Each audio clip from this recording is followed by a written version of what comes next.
And now, your hosts of the Card Subject to Change podcast, for frequency's sake tag team champions of the world, the Wizard CZ, and never wrong, Nick Bull.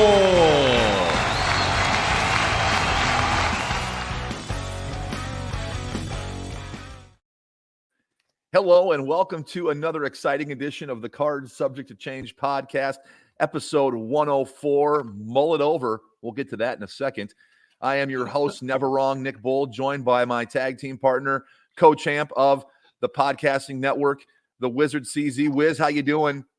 I'm a little out of sorts and not used to having the sun shining in the middle of the day when we do our show. Feel like a vampire. Sitting here like this with the light coming in, but you're right.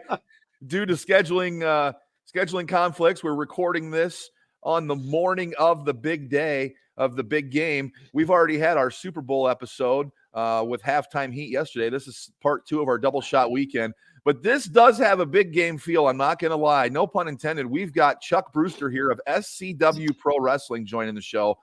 And as soon as we were chatting offline with Chuck before the show, just kind of lifted the spirits of everybody in the room. So he's brought the big game feel to the game. He's dressed ready for a fight. He may even have a match today. We don't even know. We'll get to that in a second. I'm taking any challenge anytime, man. Chuck, how you doing? I'm doing great, man. I'm doing great. I'm at my mama's house doing a little work, got to sit back and relax in the rocking chair. So, man, I'm having a good time. Got my hands in the dirt, feel grounded, feel one with the earth again. So, hell yeah. Yeah, I'm feeling good. Chuck, you're looking great. I'm going to ask you the question I asked every other guest we have. It may become a little redundant, but I always love to ask it because I love to get people's perspective. What got you hooked into this fantasy, this wonderful, fantastic world of pro wrestling? Why pro wrestling? How did you get hooked? I want to hear your story. So that's an interesting question. So back in the day, early 90s, I believe 91 to 93, 94 or so, my poppy actually used to wrestle out in Oregon as the Minnesota Mauler. So him and my uncles, they were tearing it up in Oregon there. So I can't remember exactly the name of the promotion at the time, but him and all three of them did that for a while. There's only one match on the YouTube I was able to research and find, but yeah, so that was kind of my first introduction. I remember digging through some stuff at the back of his car and seeing his wrestling mask and whatnot, and I was thinking, what in the heck am I looking at right now? But then years later, when I was going through the public education system, which public education, who needs that, man? A piece of paper at the end of the day say I know 2 + 2, man, it's 5.5. No, but so they were telling me, oh yeah, you got to go to college, you got to do this, you got to do that. So when I was having to learn how to use them computers, I was doing a little research, found out that there's a wrestling school down in Iowa ran by somebody that I recognized off the television. Packed my things and said, Mom, I'll be back real soon. I got to take care of business.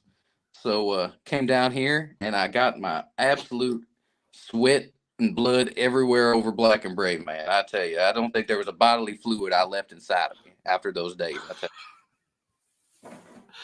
Oh man, I love it. I managed to say you probably left some hair there too with that mullet flying everywhere. Oh yeah. I was just thinking the other day too. I remember there was a match at Wildwood that Johnny Wisdom yanked a bunch of hair out of my head, just showed it off. I was like, man, we got so much of that. I ain't lizard right now. But give me that back. I got to put it back in. Right. Yeah.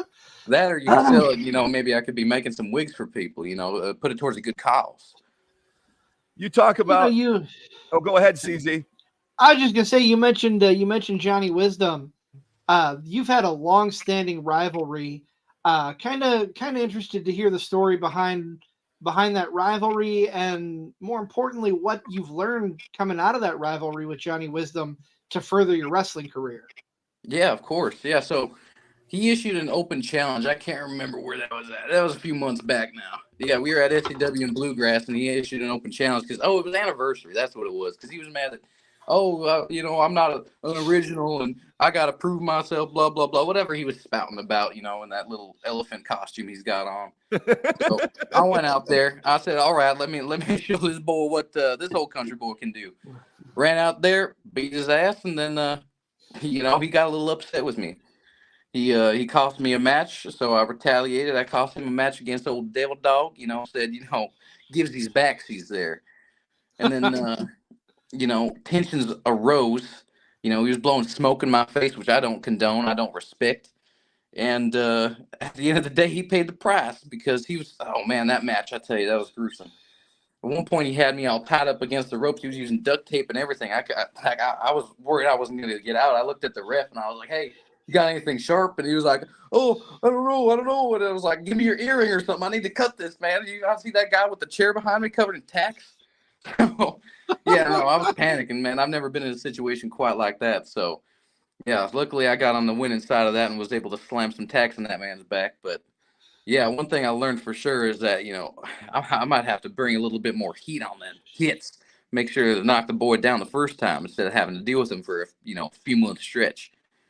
In the midst of those battles with Johnny Wisdom, what is your biggest takeaway from those battles? I mean, at the time it's fight or flight, but looking back on it retrospectively, what's your biggest takeaway from those matches with Johnny Wisdom? Because if I may say, Chuck Brewster upped his game in those matches and walked away a different Chuck Brewster after those encounters. For sure. I mean, yeah, there's only so much carnage a man can take before he's got to accept that he's got to make a change. So, I mean, just being able to say to myself, you know what, if I can survive that, there's a lot of boys out there that I don't think could, take all that damage and be able to walk through the other side just fine. So I think I have a little bit more respect for myself. I have a little bit more, pride in the man that I am. And I think that confidence is going to show on these next few matches when I'm beating other people up. You know what I mean? So I'm going to be throwing people around a little bit more. I'm going to be hitting them a little harder, and they're going to learn what these fists can really do. This is the Card Subject to Change podcast, the podcast, wrestling podcast for the fan, by the fan. We are powered by Lopez Pizza, built by Durham Remodeling, and colored by Ryan Allison Tattoo. I want to get back to something you said earlier, Chuck, how you had your dad and your uncles wrestle in Oregon earlier in the past. Is that something you aspire to do? Would you like to end up out in Oregon to relive the family name and relive some family memories wrestling out in that territory? That would be fun. I thought about when I was first cracking into it, I was thinking, it would be fun to go out there. And of course it still would be. But there's a funny correlation with my first match that I had with my brother Buck that I didn't even notice until a few months later. I was my debut match was actually with Zawa over in Oregon, Illinois. In a building called Scoops. So I thought that was a funny little correlation. It's like he wrestled out in Oregon, and technically I debuted in Oregon. So I thought that was a funny little magic trick played on the universe there. So, but yeah, I would definitely like to make it out that way, see the oceans and the mountains, and be able to throw people right off the mountains as well. Maybe see a bear cave. Yeah.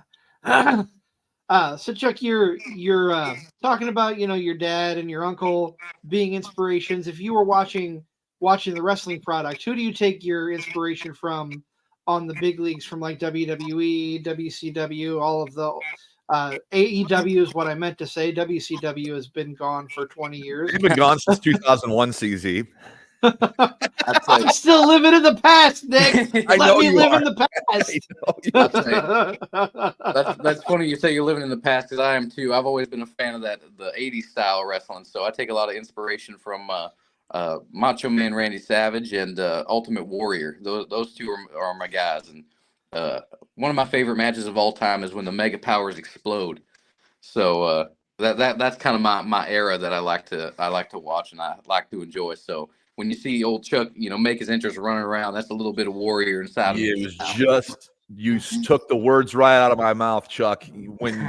When you storm the ring, if you haven't been to an SCW Pro event, when Chuck Brewster is coming to the ring because he is a whirling dervish of bib overalls and mullet, getting to that ring and making his presence felt. It's very Ultimate Warrior-esque, as you said. I got the race. I wanted to compliment you. When Chuck Brewster comes to the ring, it's a Chuck Brewster match. Got that big fat feel.